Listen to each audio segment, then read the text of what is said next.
Hello प्यारे बच्चों, कैसे हैं आप सभी। उम्मीद करता हूँ सभी स्वस्थ होंगे, ठीक होंगे, पढ़ाई भी सुचारू रूप से चल रही होगी। प्यारे बच्चों, इस सेशन में हम त्रिलोचन जी द्वारा रचित जो कविता है ना, चंपा काले काले अक्षर नहीं चिन्हती, अर्थात चंपा काले काले अक्षरों को नहीं पहचानते अथवा वह पढ़ना नहीं जानते और पढ़ना उसे अच्छा भी नहीं लगता। और लेखक कहता है कि बेटा पढ़ ले, ये बहुत काम आएगा जब तेरी शादी हो जाएगी, जब बालम तुम्हारा पति कलकत्ता चला जाएगा तो तुम उनके पत्र कैसे पढ़ोगी, कैसे अपने मन की बात कहोगी। वो कहते हैं नहीं, मैं पढ़ूंगी नहीं और मैं उनको अपने साथ ही रखूंगी, अपने पति को। ठीक है। फिर लेखक कहते हैं कि गांधी बाबा की इच्छा है कि सभी लोग पढ़ना लिखना जाने। तो कहते हैं गांधी बाबा तुम तो कहते हो अच्छे हो, फिर पढ़ना लिखना कैसे कहते हैं, इसका मतलब गांधी बाबा बुरे हो गए उनके लिए। तो प्यारे बच्चों, यह सब कविता नागार्जुन जी सॉरी त्रिलोचन जी तो हमें समझाने के लिए लिखा है, लेकिन आप लोगों को पढ़ना है, इतना पढ़ना है कि अपना नाम रोशन करने के साथ अपने माता पिता का तो होगा और साथ में हमारा भी होगा। देखो कितनी खुशी हो रही है ना। तो पढ़ लो प्यारे बच्चों। चलो, तो पहला क्वेश्चन है आपके सामने, तो क्वेश्चन आंसर हम लोग देख लेते हैं। बहुत अच्छी कविता है तो आंसर भी आप लोगों सभी का पता होगा। देखो कविता के साथ, चंपा ने ऐसा क्यों कहा कि कलकत्ता पर वज्र गिरे। क्यों? क्योंकि जब लेखक ने कहा था, त्रिलोचन जी ने कहा था कि जब तुम्हारी शादी हो जाएगी कुछ दिन बाद तुम्हारा पति तुम्हारे साथ रहेगा, फिर वो कहाँ चला जाएगा कमाने के लिए, कलकत्ता चला जाएगा। फिर तुम उनका संदेशा, वो जो पत्र पे भेजेगा उसको पढ़ोगी कैसे, फिर तुम अपने मन की बात कैसे कहोगी। तो बेटा पढ़ ले, सारे गाड़े काम आएगा, मतलब कभी भी काम आ सकता है। चंपा नहीं जानती थी कि उसका पति उसे छोड़कर कमाने के लिए कलकत्ता जाए, क्योंकि वह कलकत्ता शहर को परिवार वालों को तोड़ने वाला शहर मानती थी। वह सोचती थी यह शोषण का शहर है, ऐसे में वह अपना शोषण नहीं होने देगी और इस शोषण से आम व्यक्ति का जीवन नष्ट हो जाता है और वह अपने पति से अलग नहीं होना चाहती। इसलिए वह कहती है कि कलकत्ता पर वज्र गिरे, अर्थात वह चाहती थी कलकत्ता भारी विपत्ति आ जाए, ऐसी वह कामना करती है, ऐसी उसकी क्या है, ऐसी उसकी इच्छा है कि कलकत्ता पर क्या गिर जाए, वज्र गिर जाए। नेक्स्ट है, चंपा को इस पर क्यों विश्वास नहीं होता कि गांधी बाबा ने पढ़ने लिखने की बात कही होगी। क्योंकि लेखिक जो चंपा है, नायिका है, वह उसे पढ़ना लिखना बिल्कुल भी अच्छा नहीं लगता है, बिल्कुल भी। फिर वो कहते थे ना, लेखक उन्होंने कहा कि गांधी बाबा महात्मा गांधी बहुत अच्छे थे, तो वो कहता है महात्मा गांधी जी अच्छे थे तो फिर पढ़ने लिखने के लिए क्यों कहते हैं भाई। तो इसका मतलब वो बुरे हो गए, लेखक भी बुरा हो गया बेचारा। चंपा को पहले कवि द्वारा कहा गया था कि चंपा तुम्हें पढ़ना लिखना चाहिए, यह भी कहा था कि गांधी जी बहुत अच्छे हैं, फिर वे पढ़ने लिखने के लिए की बात क्यों करते हैं। क्योंकि पढ़ लिख लेने से लोगों को कमाने के लिए बाहर जाना पड़ता है, इसलिए उसे विश्वास नहीं होता कि गांधी बाबा जैसे अच्छे इंसान में पढ़ने लिखने की बात कह सकते हैं, इसलिए उन्होंने ऐसा कहा। नेक्स्ट है, कवि ने चंपा की किन विशेषताओं का उल्लेख किया है। कौन कौन सी विशेषताएं बताइए, वो देख लीजिए, बहुत सारी हैं।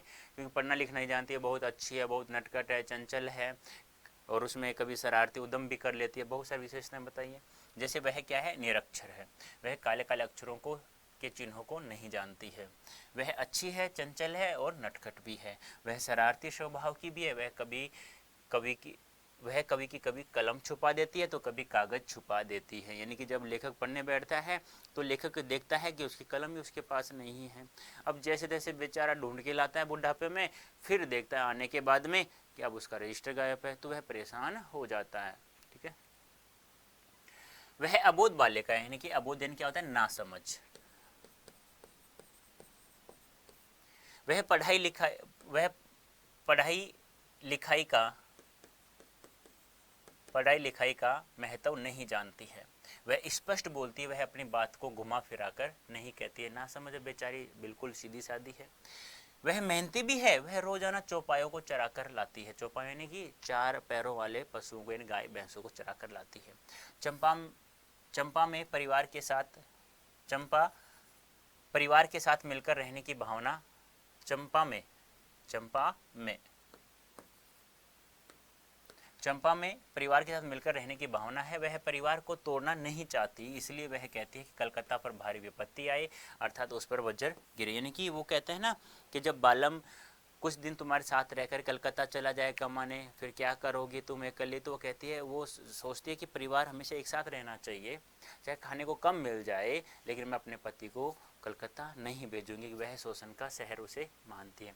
आपके विचार में चंपा ने ऐसा क्यों कहा होगा कि मैं तो नहीं पढ़ूंगी, क्योंकि वह ना समझती, अबोध बालिका थी, चंचल भी, नटखट भी, मतलब इसीलिए वो कहते उसे पता नहीं होता है कि पढ़ना लिखना इस संसार में बहुत जरूरी हो गया है।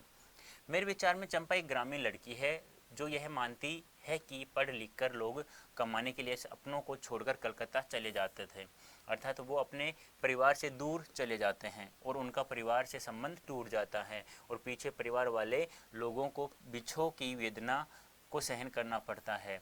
इसलिए उन्होंने ऐसा कहा होगा कि वह पढ़ना लिखना इसलिए उन्होंने ऐसा कहा होगा कि वह पढ़ना नहीं चाहती है। ये आपको ध्यान में रखना है, ठीक है।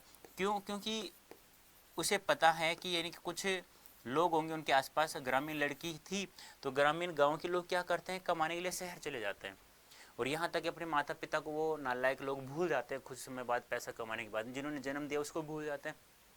तो चंपा ने ऐसा देखा होगा अपने गांव में कि कुछ लोग कमाने गए होंगे, वापस नहीं आए, अपने माता पिता को भी नहीं लेने आए, यानी कि अपने परिवार वालों को भूल जाते हैं कमाने के चक्कर में। तो वो गलत मानती थी, वो सोचती थी कि यहाँ जो लोग पीछे रह गए हैं वो बहुत दुख सहन करते हैं और वो जो कमाने जाते हैं वो वापस नहीं आते हैं। तो वो सोचती है कि एक साथ रहेंगे हम परिवार में तो बहुत खुश रहते हैं, चाहे कम मिल जाए यार पर खुशी होनी चाहिए, खुशियों का परिवार होना चाहिए।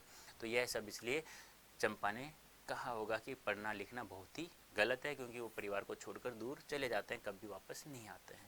तो प्यारे बच्चों, ये था चंपा काले काले अक्षर नहीं चिन्हती है ते संबंधित कुछ क्वेश्चन थे, महत्वपूर्ण थे। अब आपको पीवाई क्यों चाहिए, आपको पीडीएफ चाहिए जो ये क्वेश्चन आंसर हैं, तो आप लोगों को प्यारे बच्चों Adda24 से ऐप डाउनलोड करना होगा।